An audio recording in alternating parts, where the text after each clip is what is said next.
الحمد لله رب العالمين والصلاة والسلام على سيد الأنبياء والمرسلين. السلام عليكم ورحمة الله وبركاته. الحمد لله رب العالمين والصلاة والسلام على سيد الأنبياء والمرسلين وعلى آله وصحبه أجمعين. أما بعد، فأعوذ بالله من الشيطان الرجيم. السلام عليكم ورحمة الله وبركاته. الحمد لله رب العالمين والصلاة والسلام على سيد الأنبياء والمرسلين وعلى آله وصحبه أجمعين. أما بعد، فأعوذ بالله من الشيطان الرجيم. بسم الله الرحمن الرحيم. وننزل من القرآن ما هو شفاء ورحمة للمؤمنين ولا يزيد الظالمين إلا خسارا. صدق الله مولانا العظيم وصدق وبلغ رسوله النبي الكريم ونحن على ذلك من الشاهدين الشاكرين والحمد لله رب العالمين. ഏറ്റവും സ്നേഹം നിറഞ്ഞ സത്യവിശ്വാസികളെ, സത്യവിശ്വാസിനികളെ, അല്ലാഹു സുബ്ഹാനഹു വ തആല നമ്മുടെ എല്ലാ ഖൈറായ മുറാദുകളും ഹാസിലാക്കി തരുമാറാകട്ടെ. ജീവിക്കുന്ന കാലം അന്തസ്സോടെ ജീവിക്കാനും മരിക്കുന്ന സമയത്ത് പൂർണ്ണമായ ഈമാനോടെ മരിക്കാനുമുള്ള തൗഫീഖ് നമുക്കും നമ്മോട് ബന്ധപ്പെട്ടവർക്കും അല്ലാഹു തആല നൽകുമാറാകട്ടെ. സത്യം സത്യമായി മനസ്സിലാക്കി അത് അംഗീകരിക്കുവാനും അസത്യം അസത്യമായി മനസ്സിലാക്കി അത് വർജിക്കുവാനും നമുക്കും ഖിയാമത്ത് നാൾ വരെയുള്ള നമ്മുടെ സന്താന പരമ്പരകൾക്കും അല്ലാഹു തആല തൗഫീഖ് നൽകുമാറാകട്ടെ. നമ്മിൽ നിന്ന് വിട പറഞ്ഞുപോയ മാതാപിതാക്കൾ, ബന്ധപ്പെട്ട എല്ലാവരുടെയും പരലോക ജീവിതം അല്ലാഹു തആല സന്തോഷത്തിലാക്കുമാറാകട്ടെ. അമ്പിയാക്കൾ, ഔലിയാക്കൾ, ശുഹദാക്കൾ, സ്വാലിഹീങ്ങളോടൊന്നിച്ച് അവരെയും നമ്മെയും അല്ലാഹു അവന്റെ സുഖലോക സ്വർഗത്തിൽ ഒരുമിച്ചു കൂട്ടി അനുഗ്രഹിക്കുമാറാകട്ടെ. ആമീൻ. ബറക്കത്തെടുക്കുക, പുണ്യം നേടുക എന്ന വിഷയവുമായി ബന്ധപ്പെട്ടാണ് നമ്മൾ ചർച്ച ചെയ്തിരുന്നത്. നമ്മുടെ ജീവിതത്തിൽ ഉപകരിക്കുന്ന ഒരു വിഷയമായതുകൊണ്ടാണ് ആദ്യം ആ വിഷയം നമ്മൾ ചർച്ചക്കെടുത്തത്. ഇനി ഏതെല്ലാം വിധത്തിലുള്ള തബറുക്കൾ ഉണ്ട് എന്നതിനെക്കുറിച്ചാണ് ഇന്ന് നമ്മൾക്ക് ചർച്ച ചെയ്യാനുള്ളത്. വിശദമായി ചർച്ച ചെയ്യേണ്ടതാണ്. അതിന്റെ പ്രമാണങ്ങൾ കഴിഞ്ഞ ക്ലാസ്സുകളിൽ നമ്മൾ ചർച്ച ചെയ്തു. ഇനി പറയുന്നത് ഖുർആൻ പാരായണം ചെയ്തുകൊണ്ടുള്ള തബറുക്ക്, ബറക്കത്തെടുക്കുക എന്നതാണ്. പരിശുദ്ധമായ ഖുർആൻ ബറക്കത്തുള്ളതാണ്, ബറക്കത്തെടുക്കാൻ പറ്റിയതാണ്. ഖുർആൻ പാരായണം ചെയ്യുന്ന സ്ഥലത്ത് അല്ലാഹുവിന്റെ റഹ്മത്ത് വർഷിക്കും തുടങ്ങിയ നിരവധി കാര്യങ്ങൾ പരിശുദ്ധ ഖുർആനിൽ നിന്ന് തന്നെ നമുക്ക് വളരെ വ്യക്തമായി മനസ്സിലാക്കാൻ സാധിക്കുന്ന കാര്യമാണ്. വഇദാ ഖുരിഅൽ ഖുർആനു ഫസ്തമിഉ ലഹു വഅൻസിതു ലഅല്ലക്കും തുർഹമൂൻ എന്ന് പരിശുദ്ധ ഖുർആനിൽ അല്ലാഹു തആല പറയുന്നുണ്ട്. ഖുർആൻ പാരായണം ചെയ്യുന്ന സമയത്ത് നിങ്ങളത് ശ്രദ്ധിച്ചു കേൾക്കണം. അവിടെ മൗനം ദീക്ഷിക്കണം, എന്നാൽ നിങ്ങൾക്ക് റഹ്മത്ത് ലഭിക്കും എന്ന് പരിശുദ്ധ ഖുർആനിൽ വ്യക്തമായി അല്ലാഹു തആല പറയുന്നു. അതിനു പുറമെ ശാരീരികവും ആത്മീയവുമായ രോഗങ്ങൾക്കുള്ള ഒരു ചികിത്സ കൂടെയാണ് പരിശുദ്ധമായ ഖുർആൻ. അല്ലാഹു സുബ്ഹാനഹു വ തആല തന്നെ പറയുന്നു, വനുനസ്സിലു മിനൽ ഖുർആനി, ഖുർആനിൽ നിന്ന് നാം അവതരിപ്പിക്കും, മാ ഒന്ന്, ഹുവ അത്, ശിഫാഉൻ ശമനമാണ്, വറഹ്മത്തുൽ ലിൽ മുഅ്മിനീൻ സത്യവിശ്വാസികൾക്ക് റഹ്മത്തുമാണ്, അനുഗ്രഹവുമാണ് എന്ന് പറയുന്ന ആയത്ത്. ഈ ആയത്ത് വിശദീകരിച്ച് വിശ്വവിഖ്യാത ഖുർആൻ വ്യാഖ്യാതാവായ മഹാനായ ഇമാം ഫഖ്റുദ്ദീൻ റാസി റഹ്മത്തുള്ളാഹി അലൈഹി വളരെ സുദീർഘമായി തന്നെ ഇവിടെ വിശദീകരിക്കുന്നുണ്ട്. ഖുർആന് ആത്മീയമായ രോഗങ്ങൾക്കുള്ള ശമനമാണ്, അതുപോലെ ശാരീരികമായ രോഗങ്ങൾക്കുള്ള ശമനവുമാണ് ഖുർആൻ. ആത്മീയമായ രോഗങ്ങൾക്കുള്ള ശമനമാണ് എന്ന് പറയുന്നത് വളരെ വ്യക്തമാണ്. കാരണം ആത്മീയമായ രോഗങ്ങൾ രണ്ട് ജാതിയാണ് ഉള്ളത്. ഒന്ന് തെറ്റായ വിശ്വാസങ്ങൾ, ദുസ്വഭാവങ്ങൾ. ഇതെല്ലാം ആത്മീയമായ രോഗങ്ങളായി നമുക്ക് കാണാവുന്നതാണ്. തെറ്റായ വിശ്വാസങ്ങൾ വെച്ചു പുലർത്തുക, അതുപോലെ തന്നെ ദുസ്വഭാവങ്ങൾ കാണിക്കുക, ഇതെല്ലാം റൂഹാനിയായ രോഗങ്ങൾ എന്ന് അതിനെക്കുറിച്ച് വിശേഷിപ്പിക്കാം. വിശ്വാസപരമായ രോഗങ്ങളിൽ ഏറ്റവും പ്രധാനപ്പെട്ടത് അല്ലാഹുവുമായി ബന്ധപ്പെട്ട, പ്രവാചകന്മാരുമായി ബന്ധപ്പെട്ട, പരലോകവുമായി ബന്ധപ്പെട്ട, ഖളാ ഖദറുമായി ബന്ധപ്പെട്ട വിഷയങ്ങളാണ്. അതിൽ ഉള്ള തെറ്റായ സമീപനങ്ങൾ, വിശ്വാസങ്ങൾ വെച്ചു പുലർത്തുക എന്നത് ആത്മീയമായ ഏറ്റവും വലിയ രോഗമായി നമുക്ക് അതിനെ കാണാം. അതുകൊണ്ട് തന്നെ പരിശുദ്ധ ഖുർആൻ എടുത്ത് പരിശോധിച്ച് നോക്കിയാൽ ഈ പറയപ്പെട്ട വിഷയങ്ങളിലെല്ലാം യഥാർത്ഥ സത്യമായ വിഷയം, സത്യമായ വീക്ഷണം, അതിന്റെ പ്രമാണങ്ങൾ ഉൾക്കൊള്ളുകയും അസത്യമായ വീക്ഷണങ്ങളെ ബാത്തിലാക്കുകയും ചെയ്യുന്നതായി നമുക്ക് കാണാൻ സാധിക്കും. അതുകൊണ്ട് തന്നെ ഇത്തരം വിഷയങ്ങൾക്ക് പരിശുദ്ധമായ ഖുർആന് ശമനമാണ് എന്ന് വളരെ വ്യക്തമായി നമുക്ക് മനസ്സിലാക്കാൻ സാധിക്കും. ഇനി ശാരീരികമായ രോഗങ്ങൾക്കും പരിശുദ്ധ ഖുർആൻ ശമനമാണ്. മാഹുവ ശിഫാഉൻ എന്നാണല്ലോ അല്ലാഹു തആല ഇവിടെ പറഞ്ഞത്. അതുകൊണ്ട് ശാരീരികമായ രോഗങ്ങൾക്കും പരിശുദ്ധമായ ഖുർആന് ശമനമാണ്.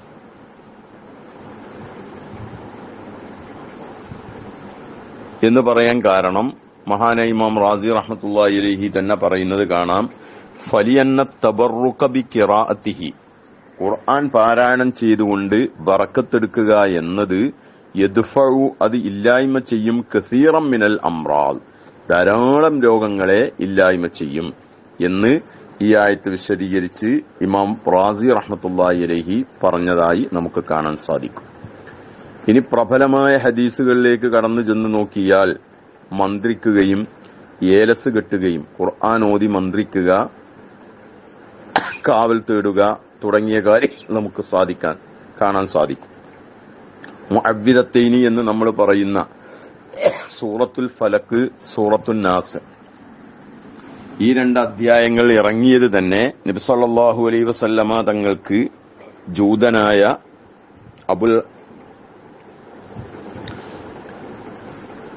സിഹർ ചെയ്ത സമയത്ത് അതിനെ ബാത്തിലാക്കാൻ വേണ്ടിയാണെന്ന് മുഫസ്സിറുകൾ വിശദീകരിച്ചത് നമുക്ക് കാണാൻ സാധിക്കും. അപ്പോൾ ഖുൽ അഊദു ബിറബ്ബിൽ ഫലഖ്, ഖുൽ അഊദു ബിറബ്ബിൻ നാസ്, ഈ രണ്ട് ആയത്തുകൾക്ക് മുഅവ്വിദത്തൈനി എന്ന് പേര് ലഭിക്കുന്നത് തന്നെ ഈ രണ്ട് അധ്യായങ്ങൾ ഓതിക്കൊണ്ട് സിഹർ തുടങ്ങിയ രോഗങ്ങൾക്കൊക്കെ ശമനം തേടാം എന്നതിന്റെ പേരിൽ ആണ്. മാത്രവുമല്ല, ഇബ്ലീസ് ലഅനത്തുള്ളാഹി അലൈഹി തന്നെ അബൂ ഹുറൈറ റളിയല്ലാഹു അൻഹുവിനെ പഠിപ്പിച്ചതായി പ്രബലമായ ഹദീസുകളിൽ കാണാം. ആയത്തുൽ കുർസി പാരായണം ചെയ്താൽ തന്റെ ഷർറ് ഉണ്ടാവുകയില്ല എന്ന ചികിത്സ നിർദ്ദേശിച്ചത് ഇബ്ലീസ് ലഅനത്തുള്ളാഹി അലൈഹി തന്നെയാണ്. പ്രബലമായ ഇമാം ബുഖാരി അടക്കമുള്ള പണ്ഡിതന്മാര് നിവേദനം ചെയ്ത ഹദീസിൽ നമുക്ക് ഇത് കാണാൻ സാധിക്കുന്നതാണ്. സക്കാത്തിന്റെ കാരക്കകൾ സൂക്ഷിച്ചിരുന്ന ഗോഡൌണിന് കാവൽ നിൽക്കാൻ വേണ്ടി നബി സല്ലല്ലാഹു അലൈഹി വസല്ലമ തങ്ങൾ ഇബ്ലീസ് ലഅനത്തുള്ളാഹി അലൈഹിയെ അബൂ ഹുറൈറ റഹ്മത്തുള്ളാഹി അലൈഹിയെ ചുമതലപ്പെടുത്തി. അങ്ങനെ ഒരു ദിവസം രാത്രിയായ സമയത്ത് ഇബ്ലീസ് ലഅനത്തുള്ളാഹി അലൈഹി വളരെ പാവപ്പെട്ട ഒരു ദരിദ്രന്റെ രൂപത്തിൽ വന്ന് കളവ് നടത്താൻ വേണ്ടി വന്നതായിരുന്നു. അബൂ ഹുറൈറ റളിയല്ലാഹു അൻഹു പിടികൂടി. അങ്ങനെ അന്ന് പല ഒഴിവ് കഴിവുകളും പറഞ്ഞ് അയാൾ രക്ഷപ്പെട്ടു. രണ്ടാമത്തെ ദിവസവും വന്നു, അന്നും പിടികൂടി, അന്നും രക്ഷപ്പെട്ടു. മൂന്നാമത്തെ ദിവസം പിടികൂടി, ഇന്ന് ഞാൻ നിന്നെ റസൂലുള്ളാഹിന്റെ മുന്നിൽ ഹാജരാക്കുക തന്നെ ചെയ്യും എന്ന് അബൂ ഹുറൈറ റളിയല്ലാഹു അൻഹു പറഞ്ഞപ്പോൾ ഇബ്ലീസ് ലഅനത്തുള്ളാഹി അലൈഹി കാര്യമൊക്കെ വിശദീകരിച്ചു. ഞാൻ നിനക്ക് ഒരു വിവരം പഠിപ്പിച്ചു തരാം, ഇന്നുകൂടി എന്നെ നീ വിട്ടയക്കണം, ദയവ് ചെയ്ത് വിടണം എന്ന് പറഞ്ഞ് ആയത്തുൽ കുർസി പാരായണം ചെയ്താൽ എന്റെ ഷർറ് ഉണ്ടാവുകയില്ല എന്ന് പഠിപ്പിച്ചു കൊടുത്തു. അങ്ങനെ അബൂ ഹുറൈറ റളിയല്ലാഹു അൻഹു വിട്ടയക്കുകയും ചെയ്തു. സല്ലല്ലാഹു അലൈഹി വസല്ലമ തങ്ങള് അടുത്ത് വന്ന് ഈ വിവരങ്ങളൊക്കെ പറഞ്ഞ സമയത്ത് നബി സല്ലല്ലാഹു അലൈഹി വസല്ലമ തങ്ങൾ പറഞ്ഞു, ആ 3 ദിവസവും വന്നത് ഇബ്ലീസ് ലഅനത്തുള്ളാഹി അലൈഹി ആയിരുന്നു എന്ന് പിന്നീട് അബൂ ഹുറൈറ റളിയല്ലാഹു അൻഹുവിന് വിശദീകരിച്ചു കൊടുക്കുകയും ചെയ്തു.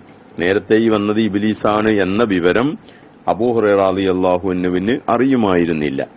അപ്പോൾ പറഞ്ഞത് ഇബ്ലീസ് തന്നെ നിർദ്ദേശിച്ചു കൊടുത്ത ചികിത്സയാണ് ആയത്തുൽ കുർസി പാരായണം ചെയ്താൽ പൈശാചിക ശർറുകളിൽ നിന്നെല്ലാം ശമനം ലഭിക്കുമെന്ന്. അതുകൊണ്ട് തന്നെ പരിശുദ്ധ ഖുർആൻ പാരായണം ചെയ്യുക എന്നത് ശാരീരികമായ രോഗങ്ങൾക്കും ആത്മീയമായ രോഗങ്ങൾക്കുമുള്ള എല്ലാമുള്ള ശമനമാണ് എന്ന നിലക്ക് പണ്ഡിതന്മാര് വിശദീകരിച്ചിട്ടുണ്ട്.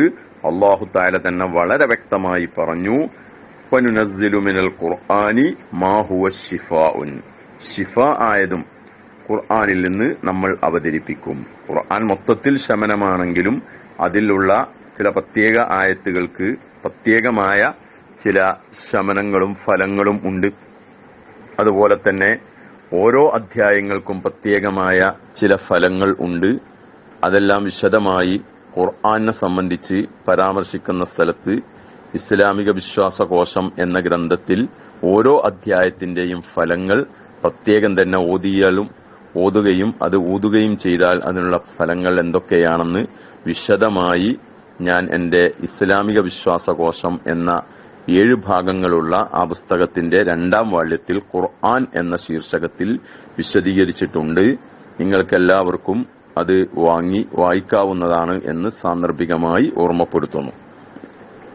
മാത്രവുമല്ല, ഒരാൾ മരിച്ചു കിടക്കുന്ന സ്ഥലത്ത് ഖുർആൻ ഓതിയാൽ അതിന്റെ ബറക്കത്ത് ആ മയ്യത്തിന് ലഭിക്കും. ഖബറിന്റെ അടുത്ത് വെച്ച് ഖുർആൻ ഓതുകയാണെങ്കിൽ അതിന്റെ ബറക്കത്ത് ആ മയ്യത്തിന് ലഭിക്കും എന്നൊക്കെ പണ്ഡിതന്മാര് വളരെ വ്യക്തമായി വിശദീകരിച്ചതായി നമുക്ക് കാണാൻ സാധിക്കും. മഹാനായ ഇബ്നു ഹജർ അൽ ഹൈതമി റഹ്മത്തുള്ളാഹി അലൈഹി ശാഫിഈ മദ്ഹബിലെ പ്രമുഖനായ പണ്ഡിതനാണ്. ഖാത്തിമത്തുൽ മുഹഖ്ഖിഖീൻ എന്ന അപരനാമത്തിൽ അറിയപ്പെടുന്ന മഹാനാണ്. അദ്ദേഹം പറഞ്ഞത് കാണാം. തുഹ്ഫത്തുൽ മുഹ്താജ് എന്ന ശാഫിഈ മദ്ഹബിലെ വിശ്വവിഖ്യാത ഗ്രന്ഥമാണ്. അതിന്റെ 7ാം ഭാഗം 74-ാമത്തെ പേജിൽ പറയുന്നു, വഖദ് നസ്സ ശാഫിഈ വൽ അസ്ഹാബു, ഇമാം ഷാഫിഈയും ഇമാം ഷാഫിഈയുടെ ശിഷ്യന്മാരുമൊക്കെ വ്യക്തമായി പ്രസ്താവിച്ച കാര്യമാണ് അലാ നദ്ബി ഖിറാഅത്തി മാ തയസ്സറ, എളുപ്പമാകുന്നത് സാധിക്കുന്നത് പാരായണം ചെയ്യൽ സുന്നത്താണ്. ഇന്ദൽ മയ്യിത്തി, മയ്യത്തിന്റെ സമീപത്ത് വെച്ച്, മരിച്ചു കിടക്കുന്ന സ്ഥലത്ത് വെച്ച്, മയ്യത്തിന്റെ സമീപത്ത് വെച്ച്. വദ്ദുആഉ, ദുആ ചെയ്യലും സുന്നത്താണ്. അഖിബഹ, ഖുർആൻ പാരായണം ചെയ്ത് ഉടനെ തന്നെ ദുആ ചെയ്യലും സുന്നത്താണ്. ഐലിയന്നഹു ഹീനഇദിൻ, ഖുർആൻ ഓതി ഉടനെയുള്ള ദുആ അർജാലിൽ ഇജാബ, ഉത്തരം കിട്ടുമെന്ന് കൂടുതൽ പ്രതീക്ഷിക്കാവുന്ന ഒന്നാണ്. അതുകൊണ്ടാണ് നമ്മളൊക്കെ ഒരാൾ മരണപ്പെട്ടു കഴിഞ്ഞാൽ അവിടെ വെച്ച് ഇഖ്റഉ വലാ മൗതാക്കും സൂറത്ത യാസീൻ എന്ന് നബി സല്ലല്ലാഹു അലൈഹി വസല്ലം തങ്ങൾ പ്രസ്താവിച്ച മറ്റൊരു ഹദീസുണ്ട്. മരണപ്പെട്ടവരുടെ അടുത്ത് വെച്ചും, മൗത്ത എന്ന് പറഞ്ഞാൽ അതിന്റെ യഥാർത്ഥ അർത്ഥം മരണപ്പെട്ടവർ എന്നാണ്. പക്ഷെ മരണം ആസന്നമായവർക്കും മൗത്ത എന്ന് പ്രയോഗിക്കാറുണ്ട്. അതുകൊണ്ട് തന്നെ മരണം ആസന്നമായവരുടെ അടുത്ത് വെച്ചും മരണപ്പെട്ട വ്യക്തിയുടെ അടുത്ത് വെച്ചും യാസീൻ സൂറ പാരായണം ചെയ്യാൻ വേണ്ടി നബി സല്ലല്ലാഹു അലൈഹി വസല്ലം തങ്ങൾ പ്രത്യേകം നിർദ്ദേശിച്ചതായി ഹദീസിൽ നമുക്ക് കാണാൻ സാധിക്കും. അതുകൊണ്ടാണ് മയ്യത്തിന്റെ അടുത്ത് വെച്ച് സാധിക്കുന്ന ഖുർആൻ പാരായണം ചെയ്യൽ സുന്നത്താണെന്ന് മഹാനായ ഇമാമുന ശാഫിഈ റളിയല്ലാഹു അൻഹുവും അദ്ദേഹത്തിന്റെ ശിഷ്യഗണങ്ങളും പ്രഖ്യാപിച്ചിട്ടുള്ളത്. അപ്പോ ഖുർആൻ പാരായണം ചെയ്യുകയും പാരായണം ചെയ്ത ഉടനെ ദുആ ചെയ്യുകയും സുന്നത്താണ്. കാരണം ഖുർആൻ പാരായണം ചെയ്ത ഉടനെ ഉള്ള ദുആ ഉത്തരം കിട്ടുമെന്ന് പ്രതീക്ഷിക്കാവുന്നതാണ്. എന്നിട്ട് പറയുന്നു, വലി അന്നൽ മയ്യിത്ത, മാത്രവുമല്ല മയ്യിത്ത്, യനാലുഹു, ആ മയ്യത്തിന് ലഭിക്കും, ബറക്കത്തുൽ ഖിറാഅത്തി, ഈ ഖുർആൻ പാരായണത്തിന്റെ ബറക്കത്ത് ആ മയ്യത്തിന് ലഭിക്കും. കൽ ഹയ്യിൽ ഹാളിരി, അവിടെ സ്ഥലത്തുള്ള ജീവിച്ചിരിക്കുന്ന വ്യക്തിക്ക് ലഭിക്കുന്നത് പോലെ. അതാണ് ഞാൻ പറഞ്ഞത്, വഇദാ ഖുരിഅൽ ഖുർആനു ഫസ്തമിഊ ലഹു, ഖുർആൻ പാരായണം ചെയ്യപ്പെട്ടാൽ അത് നിങ്ങൾ ശ്രദ്ധിച്ചു കേൾക്കണം. വ അൻസിതു, നിങ്ങൾ അവിടെ മൗനം ദീക്ഷിക്കുകയും വേണം. ശബ്ദകോലാഹലങ്ങളൊന്നും ഉണ്ടാക്കരുത്. ലഅല്ലക്കും തുർഹമൂൻ, നിങ്ങൾക്ക് റഹ്മത്ത് ലഭിച്ചേക്കാം. അപ്പൊ ഖുർആൻ പാരായണം ചെയ്യുന്ന സ്ഥലത്ത് റഹ്മത്ത് ഇറങ്ങും. ആ റഹ്മത്തും ബറക്കത്തും ഈ മയ്യത്തിന് ലഭിക്കും. അതുകൊണ്ട് അത് സുന്നത്താണ് എന്ന് വളരെ വ്യക്തമായി ഇമാമുന ശാഫിഈ റളിയല്ലാഹു അൻഹു അടക്കമുള്ള പണ്ഡിതന്മാര് രേഖപ്പെടുത്തി വെച്ചിട്ടുണ്ട്.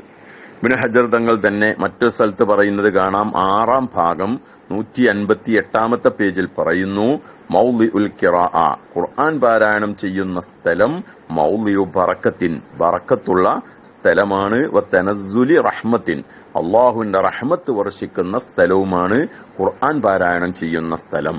അതുകൊണ്ട് നമ്മുടെ ബന്ധത്തിലും കുടുംബത്തിലും ഒക്കെ മരണപ്പെട്ടു കഴിഞ്ഞാൽ അവിടെ വർത്തമാനം പറഞ്ഞിരിക്കുന്നതിനേക്കാൾ, അതുപോലെ തന്നെ നാട്ടുവർത്തമാനങ്ങളും മറ്റും പറയുന്നതിനേക്കാൾ നല്ലത് അവരൊക്കെ ഒളു ചെയ്തു വന്ന് സാധിക്കുന്ന ഖുർആൻ പാരായണം ചെയ്യുക. മുസ്ഹഫ് നോക്കി ഓതാൻ കഴിയുന്നവര് അങ്ങനെ ഓതുക. അല്ലാതെ കാണാതെ അറിയുന്ന ആളുകൾ എന്താണോ അറിയുന്നത് അത് ആവർത്തിച്ച് പാരായണം ചെയ്തുകൊണ്ടിരിക്കുക. ഇതാണ് ആ മയ്യത്തിനോട്, മയ്യത്തിന് വേണ്ടി നമ്മൾ ചെയ്യുന്ന ഏറ്റവും വലിയ ഒരു സംഭാവന അതായിരിക്കും. നാട്ടുവർത്തമാനങ്ങൾ ഒഴിവാക്കി.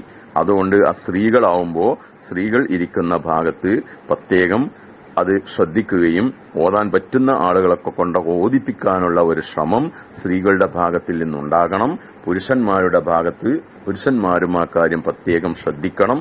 അതായിരിക്കും നമ്മുടെ വീട്ടിൽ നിന്ന് മരണപ്പെട്ടു പോകുന്ന, നാം യാത്രയാക്കുന്ന ആ വ്യക്തിയോട് ചെയ്യുന്ന ഏറ്റവും വലിയ ഗുണം എന്ന് സാന്ദർഭികമായി ഓർമ്മപ്പെടുത്തി, അതൊക്കെ നമ്മുടെ മുൻഗാമികളായിരിക്കുന്ന പണ്ഡിതന്മാരും ഖുർആനും സുന്നത്തും നമുക്ക് പഠിപ്പിച്ചു തന്നിട്ടുള്ളതാണ് എന്നുകൂടെ ഉണർത്തി ഞാൻ എന്റെ ഇന്നത്തെ ക്ലാസ് അവസാനിപ്പിക്കുന്നു. അല്ലാഹു സുബ്ഹാനഹു വ തആല സത്യം സത്യമായി മനസ്സിലാക്കിയത് അംഗീകരിക്കുവാനും അസത്യം അസത്യമായി മനസ്സിലാക്കിയത് വർജിക്കുവാനും നമുക്കും ഖിയാമത്ത് നാൾ വരെയുള്ള നമ്മുടെ സന്താന പരമ്പരകൾക്കും തൗഫീഖ് നൽകുമാറാകട്ടെ. വആഖിറു ദഅവാന അനിൽ ഹംദുലില്ലാഹി റബ്ബിൽ ആലമീൻ. അസ്സലാമു അലൈക്കും വറഹ്മത്തുള്ളാഹി വബറകാതുഹു.